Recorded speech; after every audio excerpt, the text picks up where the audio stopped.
इस क्वेश्चन को दो तरीके से किया जा सकता है। एक तरीका तो है using the concept of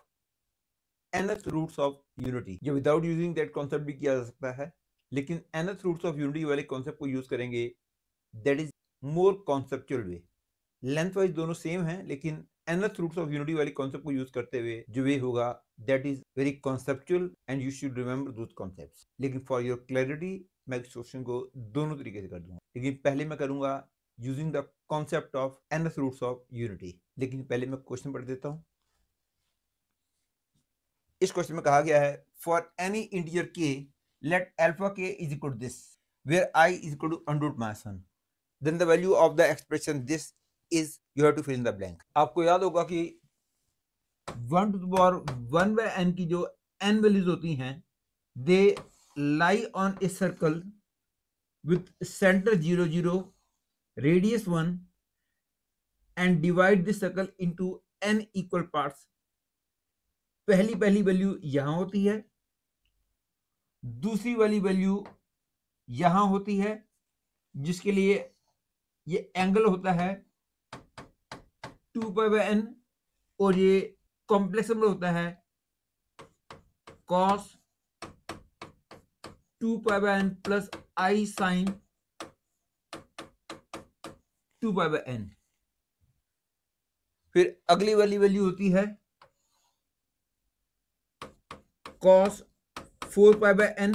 plus i sine 4 pi by n। ये एंगल भी 2 पाई बाय n, ये एंगल भी 2 पाई बाय n, ऐसे ही ये वाला एंगल भी 2 पाई बाय n, ये बन गया cos 6 pi by n plus i sine 6 pi by n and so on. और आखिरी वाली वैल्यू होती है cos 2 into n minus 1 pi by n plus i sine 2 into n minus 1 pi by n, that is 2 फिर 4 फिर 6 और आखिरी में होता है 2 into n minus 1 pi by n plus i sine 2 into n minus 1 pi by n। और यदि हम इन सारे वर्टिसेस को ज्वाइन कर दें तो हमको जो पॉलीगन मिलता है वो एक रेगुलर पॉलीगन होता है, दैट इज सारी साइड्स की लेंथ सेम होती है। और क्लियर है यदि 1 to the power 1 by n से डील कर रहे हैं तो जो पॉलीगन मिलेगा that will be n sided polygon,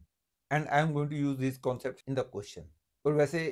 in concept को यूज किए बगैर भी क्वेश्चन किया जा सकता है, और वो वाला वे इससे थोड़ा सा और भी ज्यादा सिंपल होगा, लेकिन ये कॉन्सेप्चुअल बहुत ज्यादा था। इसमें आपके लिए सीखने लायक बातें बहुत सारी हैं, therefore you should know this way. And length wise देखा जाए तो दूसरा वाला वे इससे स्लाइटली बेटर है। एंड नाउ आपको एक बार फिर याद दिला देता हूं कि ये सारी वैल्यूज जो हैं cos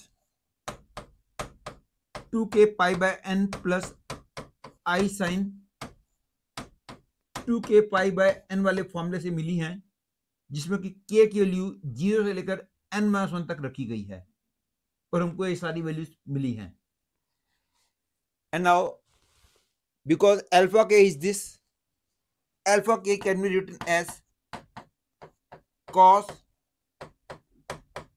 2k pi by 7 plus i sine 2k pi by 7। और जैसे कि हम जानते हैं कि mod of z1 minus z2 का ज्योमेट्रिकल मीनिंग होता है कि यदि z1 यहां है, z2 यहां है, इस पॉइंट का नाम a है, इस पॉइंट का नाम b है, तो mod of z1 minus z2 का मतलब होता है distance between the points a and b, that is this is ab, that is this means the length ab। तो ऑब्वियसली यदि अल्फा के यहां है तो ये अल्फा के प्लस 1 होगा, तो this will become this length, that is the length of side of the polygon. और इस लेंथ को मैं सपोज l मान लेता हूं, और अब मैं इस सिग्मा को ओपन करता हूं, k की वैल्यू 1 2 3 4 रखता हूं, तो टर्म्स आएंगी mod of alpha 2 minus alpha 1, mod of alpha 3 minus alpha 2, mod of alpha 4 minus alpha 3। इस तरह से न्यूमरेटर में 12 टर्म्स आएंगी, and each term will be representing the side of A polygon. और क्योंकि पॉलीगन रेगुलर है इसलिए numerator will become 12L, supposing that L is the length of each side, upon, ये भी क्लियर है 4k-1 और 4k-2 दो कॉन्सिक्यूटिव नंबर हैं, इसलिए ये भी जो है length of side of polygon होगी और k की वैल्यू 1 से लेकर 3 तक वेरी कर रही है, तो इसका मतलब हो गया इस सिग्मा को ओपन करेंगे तो सम L plus L plus L 3L आएगा, therefore 12L by 3L is 4, hence the answer to this question is 4. And now to do the question by second way,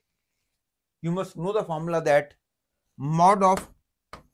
e power I theta, that is mod of cos theta plus I sin theta is clearly 1. Theta के लिए जो मर्जी हो जाए, पहले मैं numerator को calculate कर लेता हूं, ध्यान दो, इसको मैं e पर I k पावर 7 बोल सकता हूं. And now first I calculate the numerator. Numerator is sigma k equal to 1 to 12 mod of e to power I k plus 1 pi by 7 minus e to power I k pi by 7, and this is equal to sigma k equal to 1 to 12 mod of e to power I k by 7 into e to power I pi by 7 minus 1. और जैसा कि मैंने अभी भी बताया था, for any value of theta e to power I theta क्योंकि 1 होता है इसलिए ये 1 हो गया, और इसमें तो k प्रेजेंट नहीं है इसलिए ये बाहर आ गया. Mod of e to power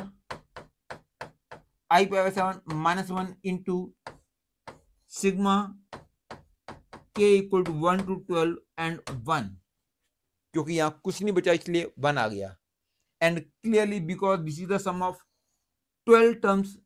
क्योंकि k की हर एक वैल्यू के लिए 1 ही आएगा इसलिए इनका सम हो जाएगा 12. therefore the numerator will be 12 into e to power I pi by 7 minus 1.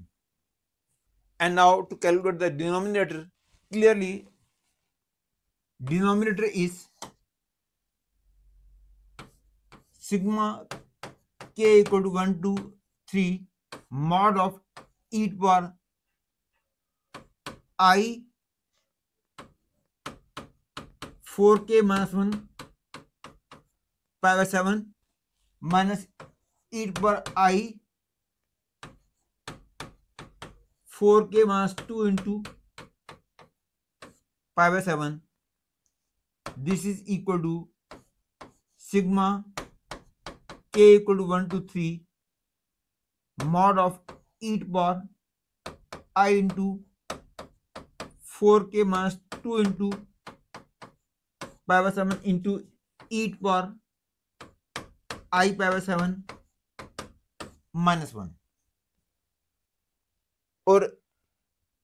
For every value of theta, क्योंकि e to power I theta 1 होता है इसलिए इसकी वैल्यू तो 1 हो गई और ये बाहर आ जाएगा क्योंकि इसमें k प्रेजेंट नहीं है. therefore you will be getting